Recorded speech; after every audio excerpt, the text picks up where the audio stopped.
Syndrome de l'imposteur, comment enfin trouver votre place? Bonjour à toutes et à tous. Dites-moi, est-ce qu'il vous arrive d'avoir l'impression de ne jamais être à la bonne place, de ne pas savoir où vous êtes censé aller, où vous êtes censé être? Est-ce que parfois aussi vous vous sentez illégitime, comme si vous alliez être démasqué à tout moment? Dernière question, est-ce que vous vous mettez souvent une pression immense pour être à la hauteur, quitte à vous épuiser? Alors, si ces questions vous parlent, si elles résonnent en vous, cette vidéo, elle est faite pour vous. Aujourd'hui, on va parler de la difficulté à trouver sa place et du lien profond qu'on peut voir entre le syndrome de l'imposteur et le fait de trouver sa place. Vous allez voir que ce que vous ressentez est plus courant qu'on ne le pense et surtout qu'il est possible de s'en libérer. On n'est pas obligé de rester prisonnier de ça. Avant de commencer, je me présente rapidement. Je m'appelle Denise Meilliel, je suis médium et coach thérapeute. Je suis spécialiste de la gestion des émotions.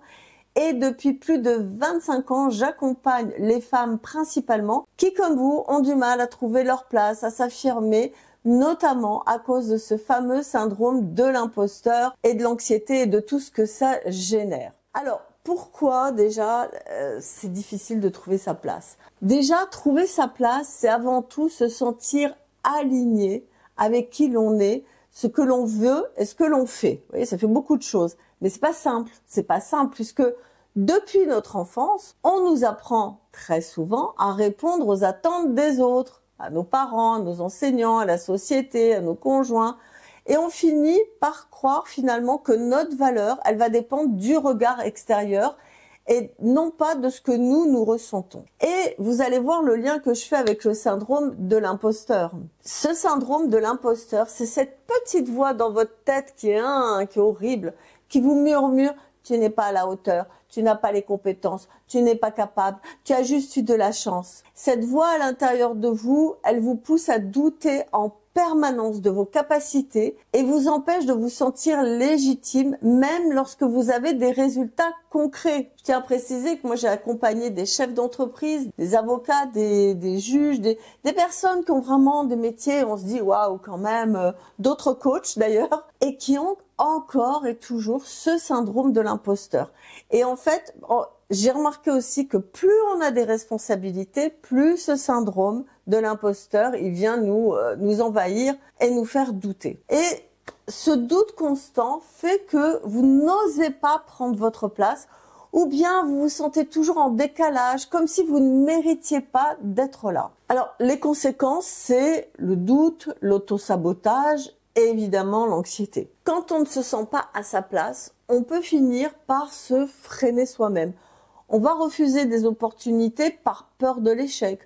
On travaille toujours plus pour prouver qu'on est digne, quitte à s'épuiser. On vit avec un stress permanent et une anxiété qui va nous épuiser et nous amener, hélas, parfois au burn-out. Au final, cela nous empêche de nous épanouir pleinement et de nous autoriser à être nous-mêmes. Donc, je vais vous proposer 2 exercices simples mais puissants que vous pouvez faire déjà dès aujourd'hui. Il y a l'exercice du carnet des victoires. Ça, c'est très très bon comme technique. Chaque soir, vous prenez un carnet, vous notez 3 choses que vous avez bien fait dans la journée. Peu importe si elles sont grandes, si elles sont petites. Le but, c'est de reprogrammer votre cerveau à reconnaître votre propre valeur. Au lieu de vous concentrer sur ce que vous auriez pu mieux faire, vous vous concentrez sur ce que vous avez déjà fait.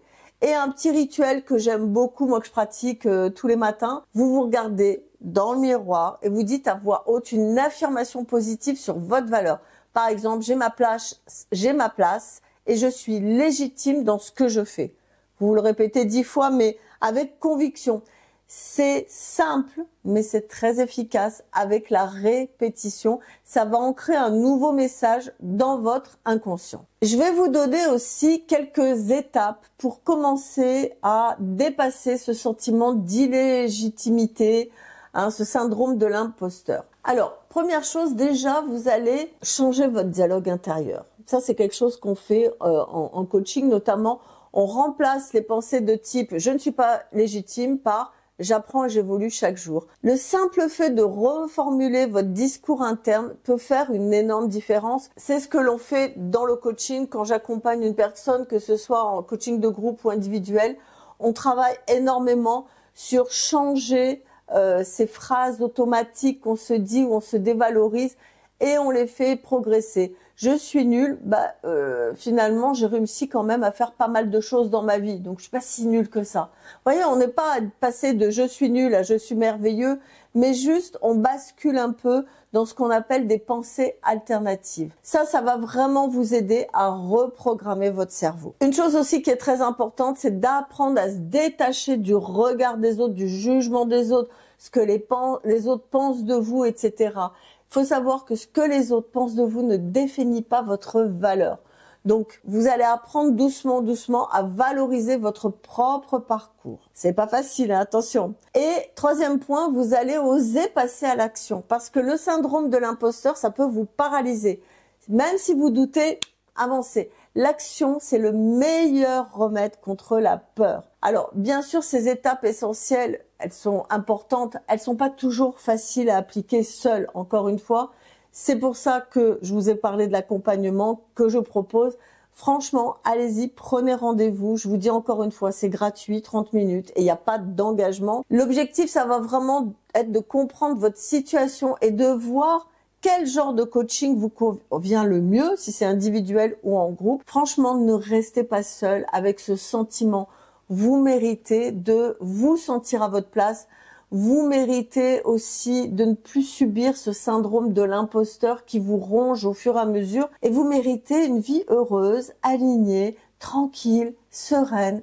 Voilà, d'accord? Est-ce que ça vous parle? Donc moi, ce que je vous propose, on se retrouve très bientôt pour une prochaine vidéo. Si vous avez aimé cette vidéo, pensez à vous abonner, c'est très important, c'est ce qui fait monter la chaîne. Un petit pouce, ça fait aussi plaisir, ça encourage. Et n'hésitez pas à partager avec une personne autour de vous. Vous dites, tiens, ma copine, un tel, ça lui ferait du bien d'écouter un petit peu tout ça. Ok? Je vous embrasse, je vous dis à bientôt. Ciao, ciao.